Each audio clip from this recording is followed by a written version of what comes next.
Good morning, all. I'm Greg Washington. We at Patients Unlimited have been tracking this social media movement now for about 3 years and actually been giving our clients advice, strong advice, to get involved. We truly believe now is the time to make your commitment because this is a great time for opportunity for search engine optimization. I'm honored to have two of our top marketing experts online. Yvette Menard, who is a senior marketing specialist with a special emphasis in patient connections, and also Kathy Watkins, who's our senior social media specialist, and they're going to basically give you the very best that they can possibly provide in terms of information. At the end of the session, this is going to run for about 45 minutes.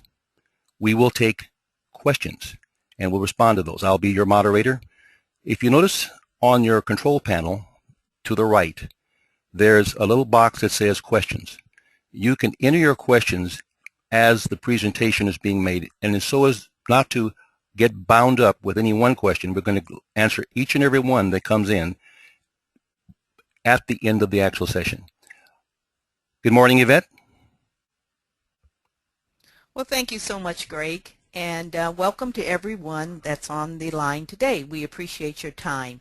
Kathy will be joining us in the presentation as we move forward. Now, one thing we do know for sure, for all you skeptics out there, and there are a lot, Facebook and other social networks are changing the way the modern world operates and rewriting the rules of social engagement. Now, this just isn't a self-serving statement by the COO of Facebook. It's actually true. Now, one of the things we do advise is that there's no middle ground. You're either in or you're not, meaning that I'm going to cover some very significant privacy issues and patient confidentiality issues that we feel is very important for every physician to understand. So there is no really middle ground. If you're going to engage in social media, you have to understand that really privacy is sketchy, okay? So let's go on and talk about what we're going to do in this webinar. We're going to have you perhaps have a better understanding of what Facebook is and your responsibility. And when I say your responsibility, I mean you, the business owner, the physician. Then we're going to talk about how can you maximize your use and benefits from Facebook. Last week, Kathy and Greg did an excellent section on Google+, and we invite you to go to our Facebook page and see the highlights of that. And if you need more information, please, it's very important that you understand about Google+. Facebook tips and best practices, and what you need to do next. Now, I will warn you right now, we're going to give you a whole lot of information that may make your head swim, but that's okay because, you know, as they say, how do you swallow an elephant? Is one bite at a time. So that's what we hope to help you do today. Now, let's begin with social media responsibility. And I'm also the data person in Patients Unlimited. I actually like data. I think you can learn a lot from data, and we are helping our practices understand and connect to their patients by analyzing important data. So there is surveys out there that say that 4,000 physicians were surveyed in 2011, and 80% use social media for personal. Now that's well and good, and 67 use for professional. Okay. Understanding that is a very high number, we started to look at the physician involvement from our client's perspective, or did they delegate it to a staff member, meaning their Facebook and social media presence. We found that in most cases it was delegated, which is fine, but it can't be delegated without the physician or practice manager's direct involvement and supervision. In the next few slides, I'm going to show you why this is so important. The other piece that I wanted to talk to you about today is the social media integration in your marketing plan. And this is another area we work with our clients because we find there is no integration, and we are perplexed about that because you can easily integrate your social media into your marketing plan and pre-plan your posts. And Kathy's going to show you exactly how to do that later on in this webinar presentation. So if you don't do it, then of course results are spotty. You're not sure if it's working or not working. So if you're having good results, then you pretty much can track back as to how your social media impacted a particular program or special you were offering. You can track that and get an ROI on that. But let's begin with a bit of a scary topic here about, is your house on fire? And so we want to take a look at, what is privacy? Is it private? I was actually surprised to learn, and maybe you out there don't already know this, facial recognition software excuse me, is already being used with Facebook. There's issues on patient confidentiality and potential lawsuits, and knowing what to post and any danger signs that may happen. So we're going to cover this and say why this is so important, particularly in this age of patients posting reviews and comments and physician blogging. It's a very important area. One of the areas is Consumer Reports does a report every year on the state of the net. It's a very informative report. And one of the things they warned is Facebook collects more data than you may imagine. Well, maybe not true, because everything about you, that's why I say either you're in or you're not. Facebook does collect and analyze your information, and they will hang on to it. And they say 90 days, but we're not sure what that means, okay? So now we're looking at how many people are using Facebook, and are they using their privacy tools? And we find on that study of the Consumer Reports annual report, State of the Net, that 90% you don't even change their default setting. Now this could be just personal use, but we imagine that's a big number. It must have business use in there also. So we're going to talk a bit about how to use that Facebook privacy tool. Then we also want to know that legal protections are spotty.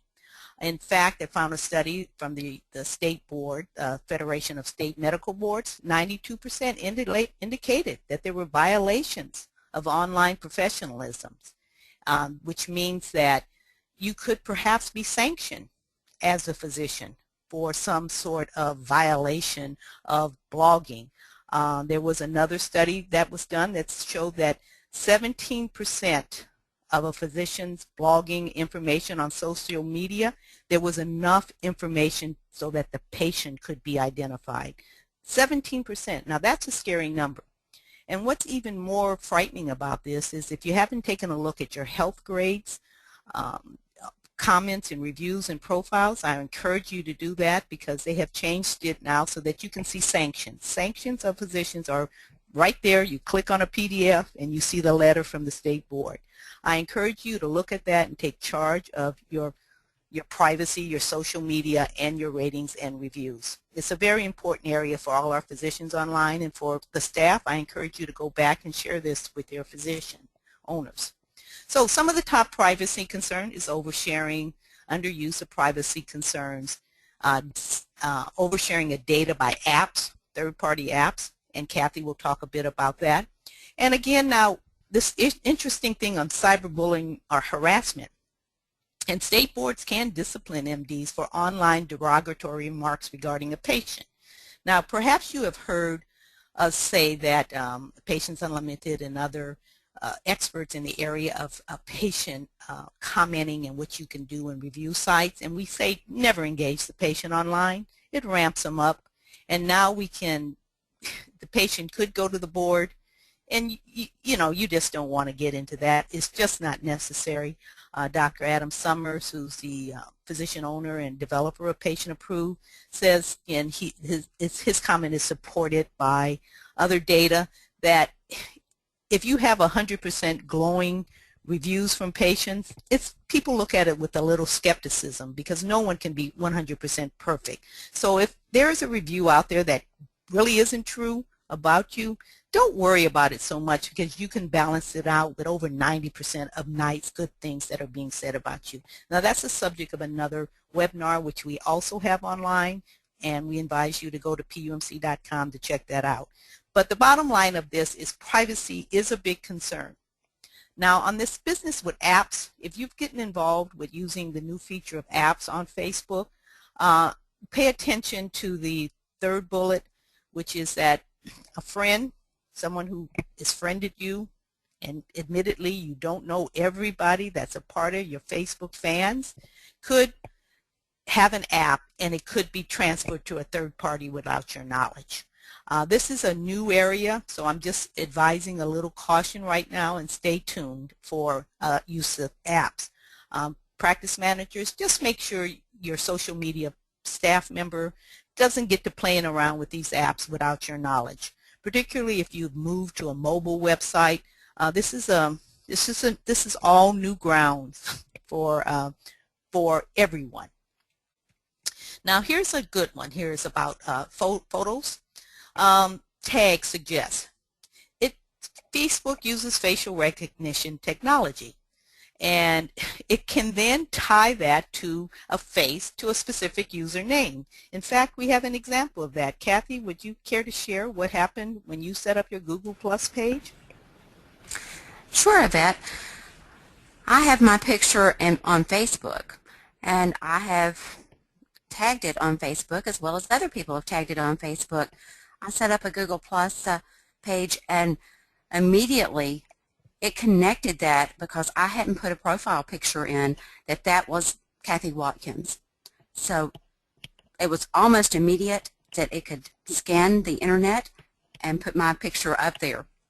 So a little scary that it can happen that quickly. Can I Thank just you, Kathy. can I just Go ahead, add? Greg. I think the important point to realize here is the individuals that are executing your post and putting data on your social media needs to be very careful. You need to have a very responsible person doing this. You're leaving a track here that can actually hurt you, and our total message here is that you've got to look at this seriously. Take it back. Thank you, Greg. And I'm going to wrap up with some good news. That is that Facebook has recognized the privacy issues they're dealing with, and there is greater profile control. And these areas here of the inline cues and the view profile as, if you're using that, if you're using Facebook, pay attention. You can check and make sure your privacy settings are what you want them to be. And we just advise you to pay attention. If you have not set up your Facebook page, or you're concerned that it's not set up according to Facebook guidelines and the best practices that we know medical practices use, just be sure to drop us an email or give us a call. Okay, now I'd like to turn over this presentation to Kathy, and she's going to explain the great features of Facebook. It does work. We do know it works. It's a great way to engage your patients, and we know we're in the Facebook generation, as ABC News recently had a segment on Facebook facelifts of patients that are seeking cosmetic improvements, enhancements, because they want a good profile picture. Thank you, Kathy. Thanks, Yvette. And I'll add my welcome to all of you as well this morning. Everyone asks the question, do we do Facebook? Do we do Google+? Why would we need to do both? They both offer distinct advantages. So there's some crossover. Definitely crossover there, but distinct advantages. So you need to do both to optimize your online visibility and reach your target audience. So Yvette's already talked about the Google Plus highlights. It's on Facebook. It's pinned to the top. You can't miss it if you go to our page.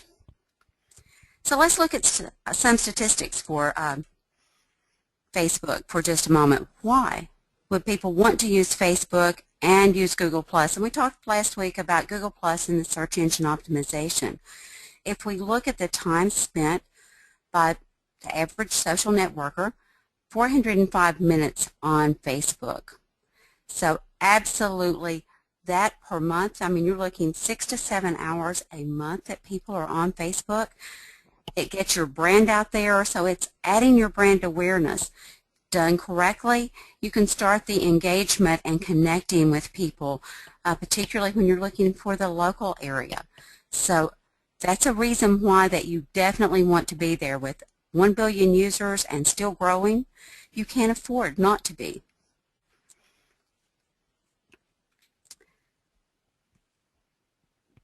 Now, let's think about a recent survey that was done by the American Customer Satisfaction Group, and they were looking at Google Plus and they were looking at Facebook. And what is the customer satisfaction score? Well, Google Plus right now is winning, 78% versus 61% for the Facebook customer satisfaction.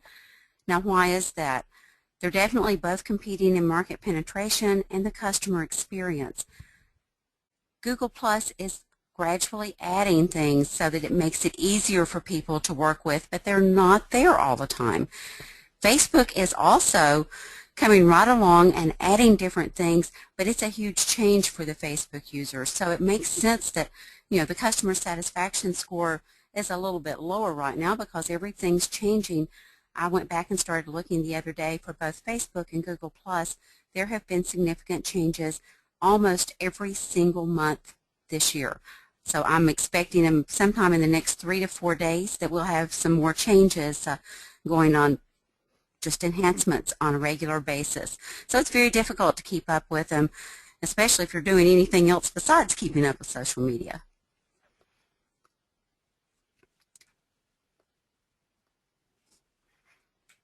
So, but, you know, we have to stop and think. Facebook has some very significant marketing advantages. Just the pure reach of people that you have, that you can connect to, makes perfect sense.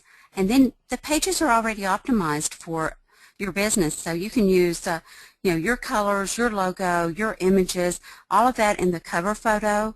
The applications that Yvette talked about can include a variety of different content. So if you're working with eye contact or constant contact, there's typically an app for almost all of those that you can do a newsletter sign up. You can add your own photos. There are apps for coupons. Again, you have to be careful what you do with the applications because many of them require people to input their information, and then those are shared and lots of people won't participate in them. So something to think about.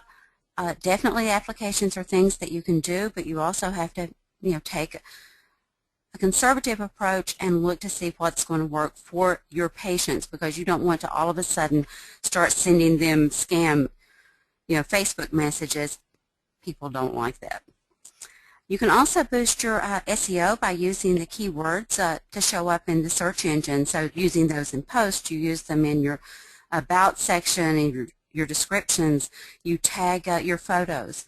And because that pages are already optimized for the mobile viewers, it's easy to encourage the mobile connections. So that makes perfect sense to go that direction because it's a natural fit without you having to do a lot of extra work.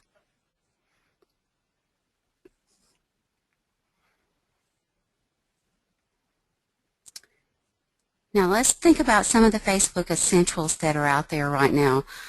We've talked about the timeline back in March when it was coming, and the milestones, highlights, you know, how you can pin post, etc.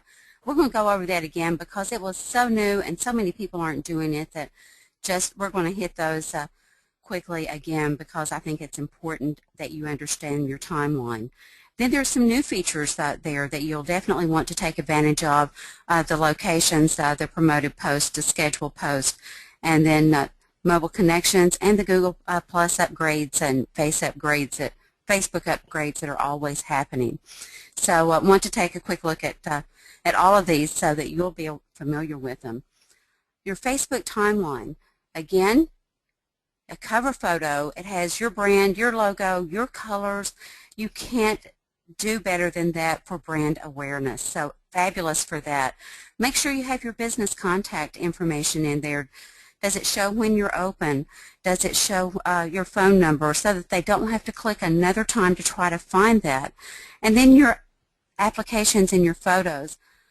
You know, the type of service that you provide is fabulous for photos. So if you have some before and after photos, if you have some of products, perfect opportunity to add those or to add albums in Facebook, along with adding applications for a coupon or newsletter sign up. So those applications are really great. And your post, you know, definitely you want to do that on a regular basis.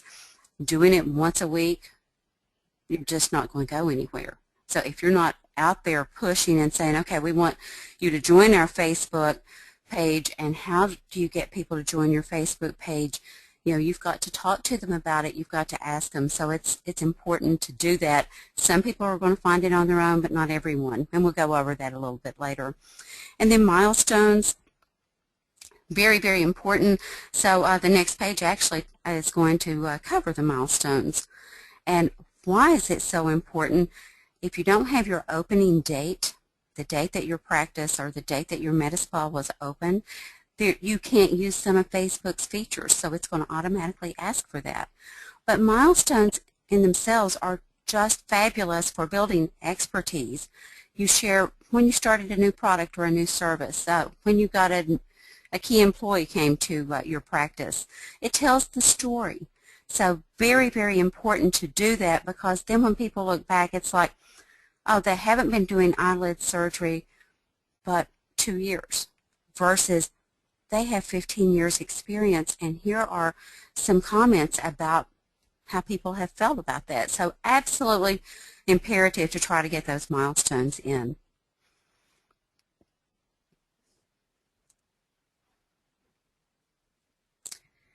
Now we talked about, we were going to briefly cover some of the timeline features. You definitely want to highlight a post, and you do that by clicking on the star.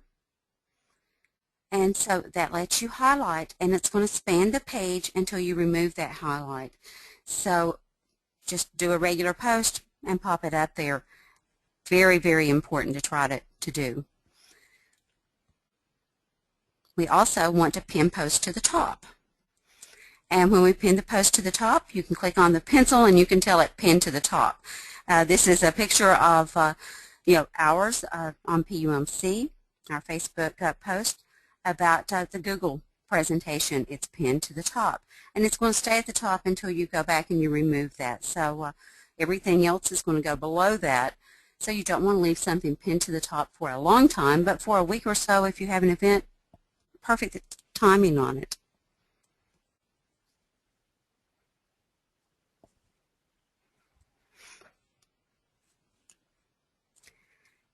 Now, I don't know how many of you have looked at or read, different articles that say you need to be on Facebook on Friday afternoon to get the most engagement. You need to do it on Tuesdays between 6 o'clock and 9 o'clock p.m. Eastern Time. It should be the weekends. No, it should be during the day, hit lunch hour. Bottom line is, no one can tell you what your audience will respond to. Every single person is different. So we can give you some guidelines on when it's typical to get engagement for the type of audience that you would have, but you really need to analyze your audience and decide what works best. And by analyze, I mean look at when do you get what gets the engagement, what gets the likes, what gets the comments, what time do they do that, when did you post it. So that makes a lot of sense there. We got new Facebook features, so we're going to go over these: the scheduled post, the location, promoted post, and the target group. These are brand new. I think Facebook put them out in June.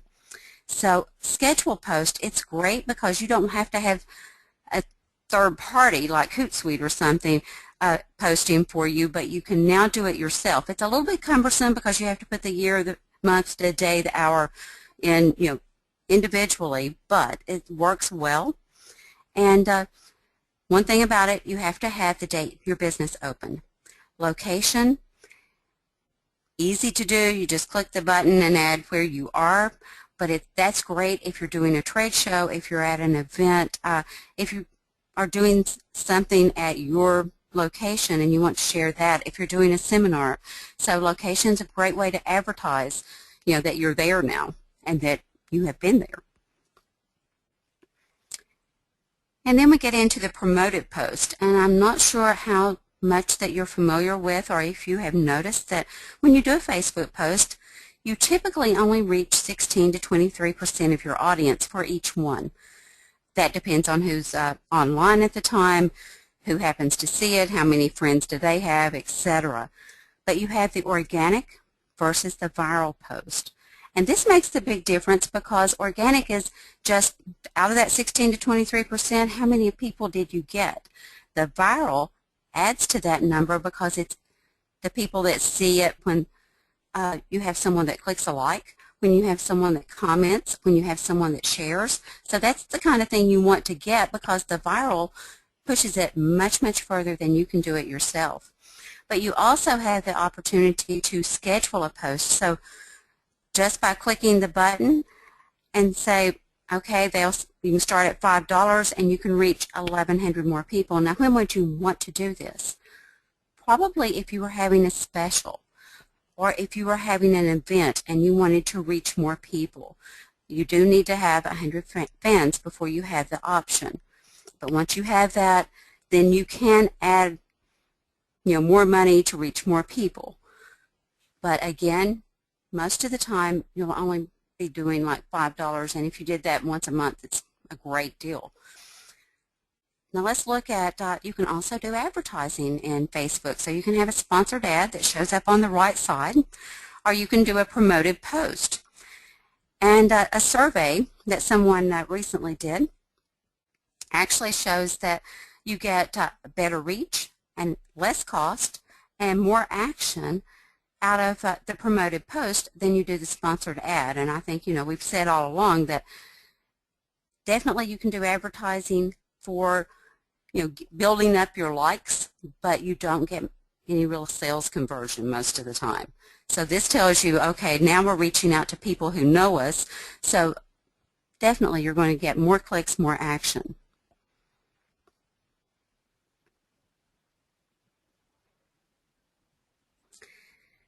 Now, how do you get attention? What kind of posts are going to get you attention? People love photos.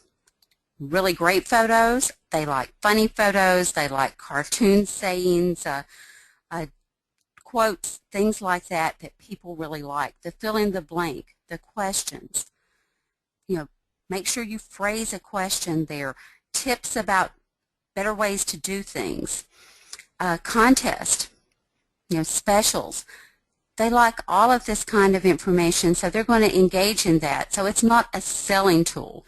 It's an engagement tool. Now let's think about 5 easy ways to get Facebook fans. How can we get them? Well, one of the best ways to do it is make sure you've got a Facebook like button on your website. Not just a button that takes you over to Facebook, but one that does the like. So when they click it, they automatically like your page. And on all other electronic communications. Even if you get a lot of likes, if you're not posting on a regular time frame, then you're not going to get that engagement. You're not going to be showing up in the news feed. So you want to make sure that you post and monitor engaging content. Run contests, provide incentives, promote events. What are they going to get if they come to the event? Great ways, all of those, to really build up your likes. Connect with other Facebook pages. When you're thinking about your local area, Chamber of Commerce, referral group partners, those city pages, industry pages, vendors. So those are people that can actually help you build your likes while you help them. So it's a great partnership. And again, on the ads, definitely a way to build your fan base because they'll like your page. Sometimes you're not really reaching the right audience, so I don't encourage people just to build up the likes for no reason. You want to have the right people there. And you usually don't have a conversion rate for them to purchase something. So if you use it, definitely you can build some numbers. Make sure you're targeting the right audience.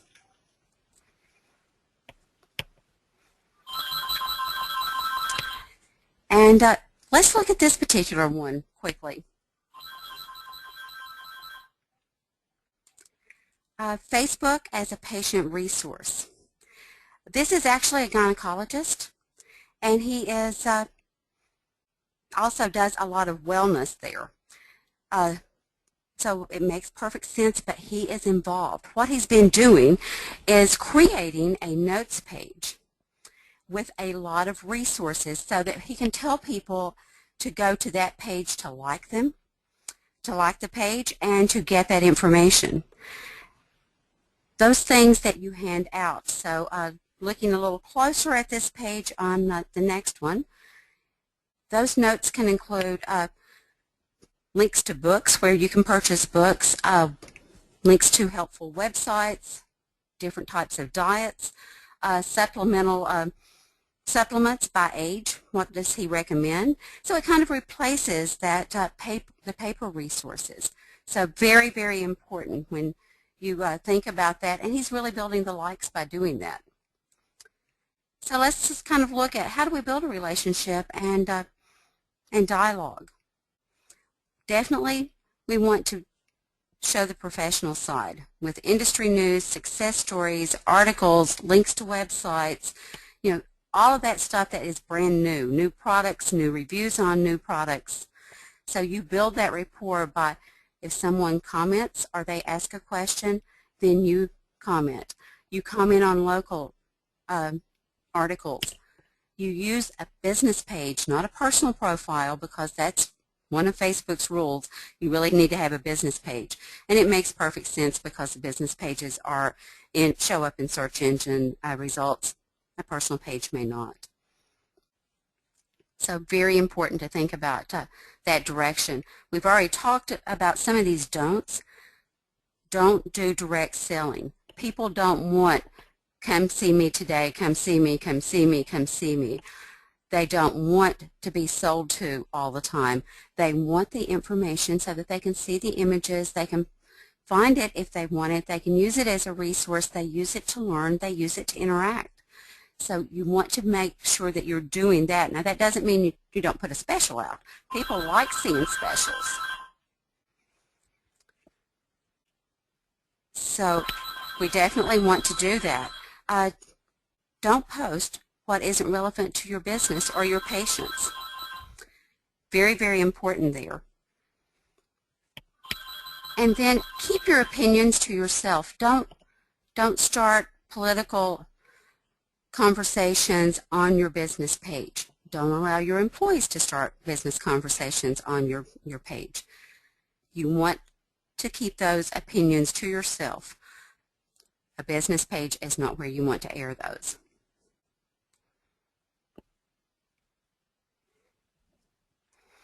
And finally, let's think about recycling the content. You don't want to have to do things over and over, but if you were here last week where we talked about Google Penguin, you know that they're now searching for any kind of duplication of content online, and when they find it, your site is downgraded or you don't show up in the search results, so you don't want that to happen. On the Facebook Google information, definitely you can use the same links, you can use the same pictures, but what you need to think about there is changing that content so it's not word for word, so you're not copying and pasting. For a long time, people could easily copy and paste into Google. It wasn't a real problem, but as Penguin has become a little bit more advanced and they can find all the content duplication, you don't want to even raise the flag. Make sure that you're not doing exactly the same thing. And on another note, you don't have to be sure to post every single thing, every link, every picture on both social network sites. So it's okay if you do one and not the other, particularly if you're talking about Facebook. You definitely want it on Facebook. You can put it on Google, but you don't want it on Google Plus over and over and over. Vice versa is also true. You want to put it on Facebook that you're doing a Google Plus webinar, but we would put a lot more on Google Plus than we would Facebook. So, think about, where the audience is. You want to hit that search engine optimization, but you also want some balance. Well, thank you very much, Kathy. That was very informative for everyone. I wanted to give you a couple resources that I quoted that in the studies on professionalism in social media and the Federation of the State Board, and also cite that PUMC is a resource for you. If you haven't had a chance to get these links, just please give us an email or post it on our Facebook page, and we'll be happy to get back to you. So let's wrap up before Greg entertains any questions. And what we wanted you to take away from this webinar is your understanding that using social media is a must. Everyone must be involved and understand. You must have a social media policy that you need to look at, office managers, regularly to see if you should update it to keep up with the times. You set up parameters of use. That's an absolute must. Particularly in the age of the Google Circles and Friends, it can really get out of control. So make sure you have some parameters. Err on the side of caution to begin with, okay? Marketing plan integration is a must, and we can be happy to speak to you about how you actually do that. And by the way, if anyone's doing a yearly marketing plan, I advise you to stop. Marketing plans should be done and evaluated quarterly. Objectives and plans for Facebook a must. Now, we are big sticklers on that at PUMC, that you're not able to evaluate your ROI, your return on investment, unless you have an objective, a clearly stated objective of what you hope to result to be. You do that with your patients. You go over their plan and their desired result, and then you present them with what realistically is going to happen. The same thing works for your business. Physician and office managers, supervision a must. I know you office managers out there and practice managers are saying, oh no, another thing. But believe me, this is another thing you want to be on top of. Just as you're on top of all your money management, cash handling, this is another one. So you must keep up with the times. And believe me, the times are moving faster than we all like. So if you don't know how, you have to ask, and you can ask us. I'd like to wrap with this with Greg with questions, and or would you like to go to the specials, Greg, before the questions? Well, I think let's handle the questions first, but I would like to point out that we do have a special offer for assistance that can be provided, and the special offer is good until August, and I'll save that for the last. Either one of you can answer this question. Could you clarify how Facebook really helps search engine, the SEO of my website? Again, if you have any other questions, that's a Kathy question. Okay, if you have any, I might just say to the audience, if there are questions, go to your box that's on the right side of your screen, and there's a little thing that says questions. You can enter them there. Okay, Kathy, you want to pick them up then? How does Absolutely, SEO? Greg. Go ahead. How does Facebook help your SEO? Yes. What's happening with Facebook is people do a search. Lots of times, they're doing a search in Google. If you have a Google Plus profile, they may go there. If you have a Facebook, they may go there. But they're finding it based on, what's in that about section, that description of your business. So if you have a 2-line description in there, Facebook's really not helping your SEO. If you have a robust description in your about area, if you use your keywords for photos, if you use them in your post, you have your name and your doctor's name, then you're really helping your search engine optimization, because when people are looking for it, lots of times social media comes up right where the websites will come up as well. So it's, it's not just a website now, but it's website and your social media and what people are recommending, what family and friends are recommending to others. So all of this is showing up in search results. I might add that understanding, again, we covered this in last week's forum, Google now accounts for 80% of all search results. And of course, everyone wants to be on the top 2 pages, certainly on the top 2 or 3 pages. What's happened is those search results are now being diluted with social media entries. So they're not only are they displaying a URL of your website, they're displaying also social media entries and blogs. Okay. Next question. You covered a lot of material. What is the most important things that should be done now? Well, I'll handle that. If the question didn't come from a physician and came from a staff person assigned to do social media, my suggestion is that you go back and find the office manager or your supervisor and say, I'm concerned. I want to talk to you about our plan for social media and our privacy settings. That's where I would begin. Greg, do you have any other recommendation? No, but we have quite a few questions here. I think I'll leave it there. The next question is, do you have any good resources for fresh information to post to the Facebook page? Either one of you? Kathy, but I would say it should be your original information. Kathy, you want to weigh in? Absolutely. You've got to have some original content. Now you want to cover, recent news and things like that, which you can get off the internet, so a link to that, but most of this needs to be your original content, not things that are copied and pasted, directly from websites and news releases, papers, articles that are on internet. You can do a link, but you need that fresh content to preface it. Yes, I would say you can monitor what's going on with the TV and so-called experts, and if your doctor wants to weigh in and your practices say, we just heard about the new facelift in a jar, we really don't believe in it, you don't have to call it by name. You can just, use some generic words for it. You can weigh in like that. Okay, next question. How do you post a special offer or special program on a Facebook business page? Well, how you would do that is, it depends on what you have.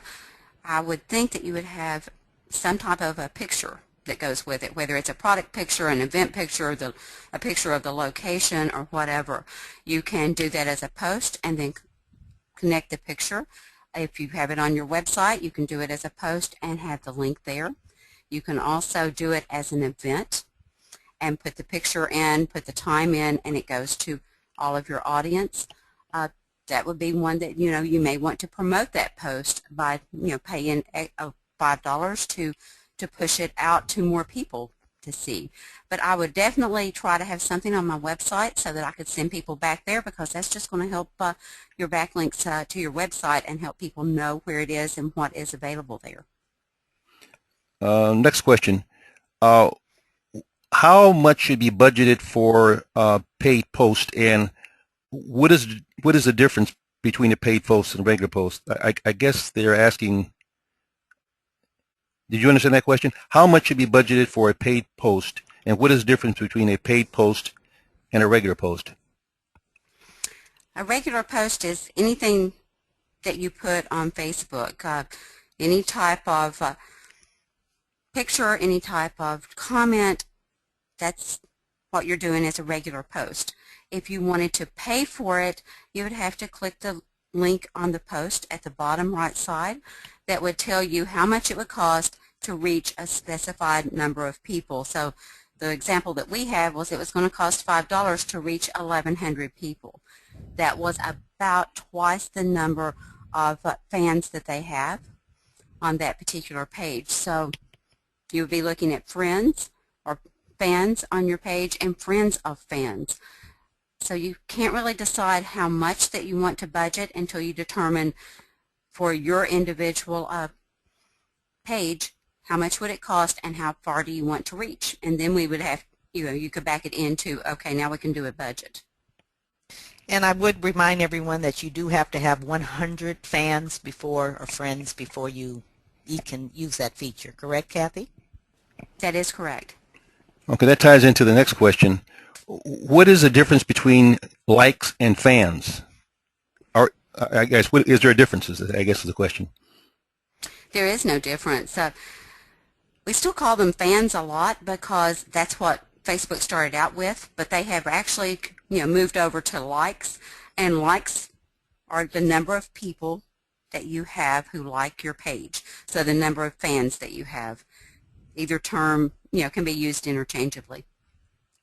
Okay. This next question, I guess, ties into what you want. What do you charge for your services? Yvette, you want to maybe move to that slide?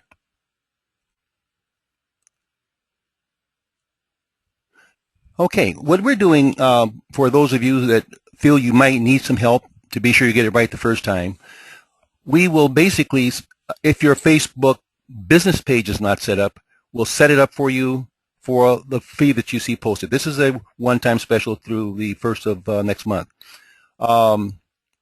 We will also audit any existing Facebook page, meaning go through it, look, make sure all your buttons are being used correctly, look at the content for a one-time fee of $150. And then we also provide a service where we can kind of jumpstart you, working with you, of course, 5 posts per month. You'll obviously need to and want to take over for a fee of $300. We'll review your website text for both Google as well as Facebook, and give you and make sure that you're in compliance with the guidelines for up to 20 procedure pages. You can call for individual quotes on that. And this special, again, these are specials that we're providing. Obviously, we're in business to help those that need help, but if you feel that you're moving along safely and you're going well, you can hopefully take the information that we provided and go from there. I'd like to thank all of you for your time. I don't see if there's, let me see if there's any more questions here. I'm not seeing any additional questions, but if there are questions that you have and you would like to ask them of us, you can feel comfortable in sending them to us. I'll give you the email address that you can send them to. I'm not sure, is that posted yet here on there? I guess it's not. It's P as in Paul, U as in Uncle, M as in Mary, C as in Charlie, G as in Greg, W as in Washington, at PUMC.